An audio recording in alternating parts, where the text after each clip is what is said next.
Cherie's daughter Kenya has had recurrent ARF, which was misdiagnosed, and now she suffers from rheumatic heart disease. Her son Luke is on secondary prophylaxis for ARF, and by sharing their story, the family hope to raise awareness to improve care for themselves and for other families. Welcome, Cherie.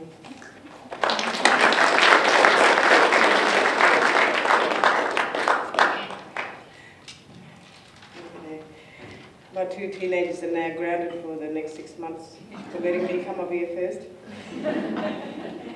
Thank you.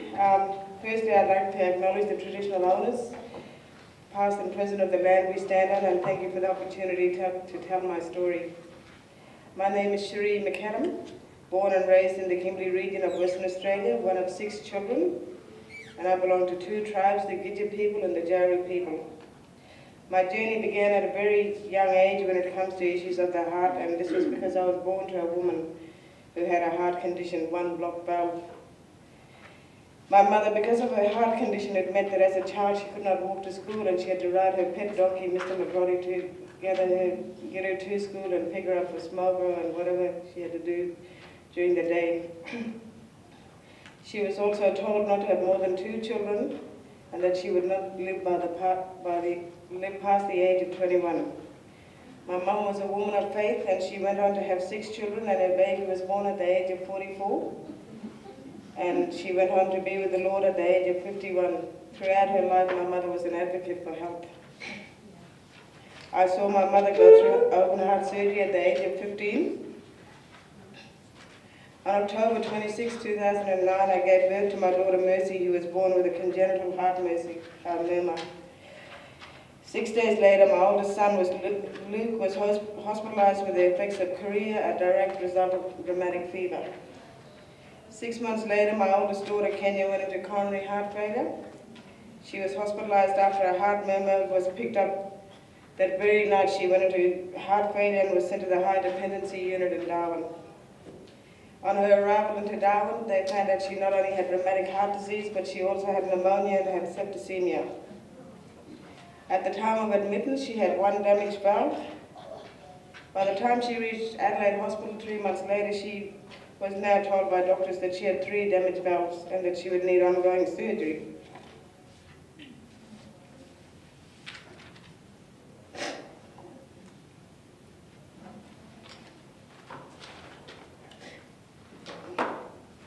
Throughout her life. This all happened in my family when I was a single parent to 6 children under the age of 13. They were aged 13, 11, 9, 6, 3, and 6 weeks old, living in a town with no man or family to support me. And because of my separation, along with these health conditions, I was now dealing with a massive debt that reached 6 figures. In every area of my life, as a woman, I was on my knees.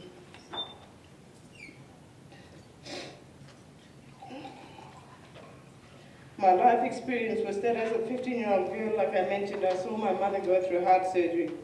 And then as a mother, I saw my own 15-year-old daughter undergo the same procedure.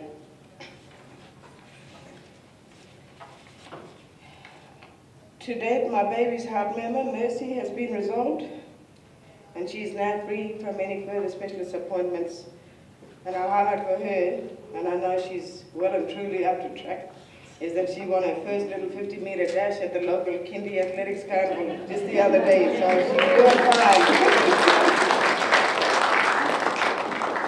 My son Luke will have ongoing needles for another 7 years, and specialist checkups for the next 2 years, every 2 years. Oh, okay, well, you know. Doctors tell me that he has high unlikelihood of ever having heart surgery, and he lives a very full life and is very active in sports. My daughter Kenya has had heart surgery, and she will have ongoing surgery throughout her life. She is due to go under again in another 7 years. Her condition dictates that she will have LA bicillin shots for the rest of her life, with 6 monthly scans for the rest of her life. It has also closed down opportunities as to what field she may be able to work in her adult life. Not to mention not being able to enjoy some rides at the annual showgrounds, which I can imagine would only be so annoying being a teen and all. As a mother, since the diagnosis of my children, I've taken the clinic responsible to the Health Commission and asked for compensation for my daughter, but was unsuccessful. Despite medical records showing a possible chance of rheumatic heart disease 8 years prior to her coronary heart failure. Leading up to her coronary heart failure, she had 8 cases of sore throat in the space of 12 months. However, the clinic in question has made some good changes to the way that rheumatic fever is screened, and for me and my children, the fact that I had courage to stand up and make a change for the better has been achieved. There is no dollar figure on being part of a positive change and the impact it has had on the countless other families. I do not know if genetics is part of the picture or simply that people did not see the power of their position on this planet despite a mother continuing to request tests. You can be the judge on that. The impact as a mother means that I have to be diligent when it comes to my kids and possible problems that they may encounter. I've also got to lead them in a way that they do not fall to self-pity. I can't remember the number of times I've crawled into a ball in my room unable to speak and words unable to come from my mouth. You have the physical impacts, but there are other areas such as finance, etc. that is impacted. Trying to pay off a house, car payments, work, and have money for these appointments meant that I had to put myself into gear for survival. And as much as my 2 oldest walked through the world of heart disease, we as a family suffered along with them. As a woman, I wouldn't throw in the towel when it comes to my kids. 5 years down the track, I have them all still with me, now ranging in age from 18, 16, 14, 11, 7, and 4 years old.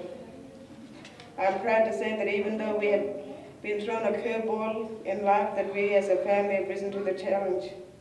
My Kenya went on and was successful at the NT Championships a year later after heart surgery and won the javelin and shot put in our age group, with my son being successful in the same year with the events he competed in, those being the 100-metre sprint, 200-metre sprint and the shot put. I've seen my 2 children rise like a phoenix from the ashes and let yesterday's reign of hospitalisation because of rheumatic heart disease be a speed bump in their life, not a full stop. And not a stop sign, sorry. Not full stop, not a stop sign. In closing, I would like to acknowledge my son Jacob also, who saw his 2 older siblings encounter health conditions that would mean that as the 3rd child now, he stepped up to the plate and was there for his younger siblings and mother in a time of such testing for our family. And he bailed up on us tonight, so you don't get to see him. I would also like to encourage health professionals working in this field to remember one thing. A mother shares the heartbeat of her child, and when something is wrong, she knows it. Listen to her words once, twice, 100 times. If she keeps coming back, dig deeper always. Please take pride in the position you have been given in your time on earth. You are there for a reason. Thank you for listening to my story.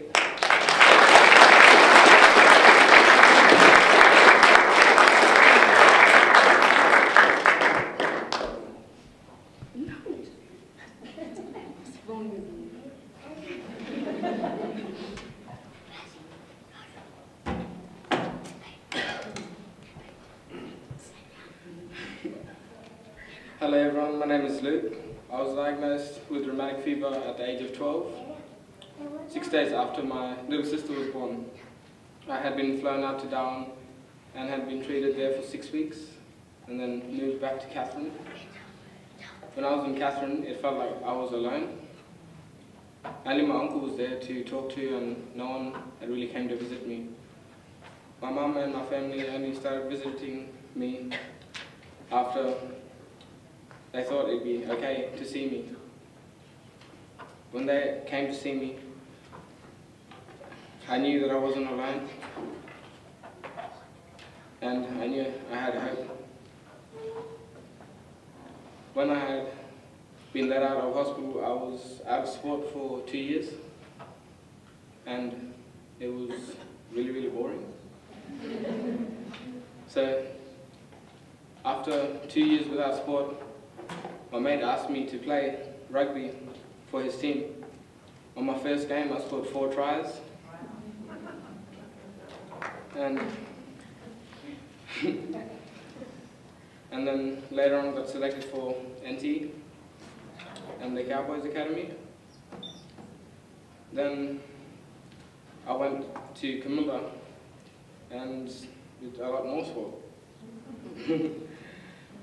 Then I was selected to go on a squad to Townsville to represent my school in the Australian Championships for 100 metres, 200 metres and shot put. I came 4th in my 100 metres sprint and 5th in 200, and shot put I got smashed. Because most of them look like most of yours.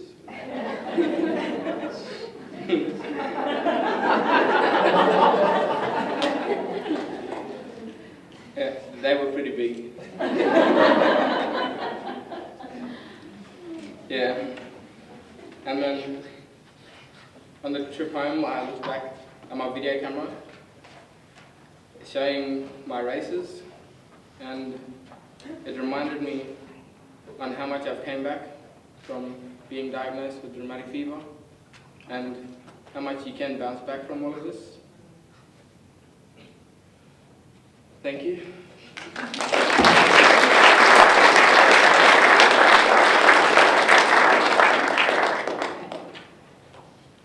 I'd like to acknowledge past and present traditional owners of this land. Hello everyone, my name is Kenya. I have rheumatic heart disease and I've had my mitral valve repaired at the Flinders Medical Centre in Adelaide. I was 15 when I had my open heart surgery. I was noticing that my joints started to ache and I started coughing pink froth, and I was coughing continuously and I had sleepless nights for about a week. That was so not nice. And then I finally realized something is seriously wrong with me. So I decided to get my mother to take me to the doctors and to get checked up. The health worker that I got called into for observations first picked up a heart murmur because it was loud and clear. Then after that I got admitted into Catherine Hospital, and later that night I went into cardiac arrest and was flown to Darwin the following morning. When I got flown to Darwin, I was admitted into the high dependency unit for 3 days, and I got told I had septicemia, pneumonia, and undiagnosed rheumatic heart disease or rheumatic fever. Within 3 months, I was off to Adelaide for my surgery. The days leading up to my surgery weren't bad. I was happy I was finally going to get fixed up so I could be back to my little self again. The day came of my operation and I realized this could be the end or the start of a new beginning.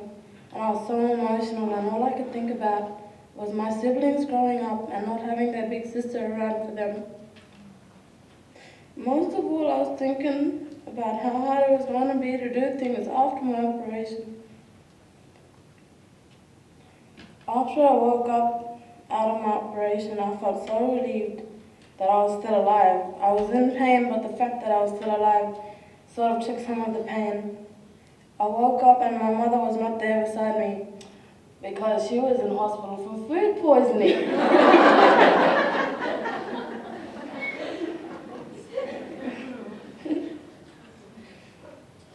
I was bedbound for a few days in ICU and I couldn't move as much as I could before, and I couldn't eat much and I couldn't drink much either. I called my siblings up and told them everything was going to be okay and that Big Sis will be back soon for them. I had to get back into my own ways, and it was going to take time to. I was in ICU for a week until they could get me a bed to move into the heart unit. After I got moved into the heart unit, I had to start walking again, and even that was a big task at the time. And finally the day came that I was out of hospital. Even though we stayed for another week in Adelaide, I didn't mind. Even though I was missing my siblings, I knew I had to get strong in my body and mind, and then they could come back. After flying home, all I wanted to do was be with my siblings because they made me happy and strong. And I couldn't be with them just yet because I still needed time to recover and rest my body. The day I got back into Catherine, the only friend that came and visited me was my best mate. He got me up and took me for a stroll through town. We caught up like usual. I had a good time out with him, and then I got followed home by a girl who was pulling me out for a fight over her boyfriend, who was just a friend of mine. And my heart started beating faster and faster, and it wasn't normal to me. And all I wanted to do was go home and lock myself in my room so I wouldn't get hurt. After that happening, I stopped going out without my mum, and my best friend just came and sat at home with me every now and then. I stayed home a lot, but I still went for regular walks to exercise my heart. A month went by, and the time came when my siblings could return to Catherine, and I could see them again. My mother and I travelled to WA to pick my siblings up and bring them home. After that, I now live in Connemara with my family. I'm now a strong and healthy 18-year-old, and I'm finishing up my last year of school this year. And I'm looking forward to going into university, hopefully. I just want young people my age to know that having heart surgery isn't the end of your life. It's more of a new beginning, and to stay on top of your injections and keep up with your appointments, because in the long run you'll think back and thank yourself for doing these things. Thanks for listening to my story.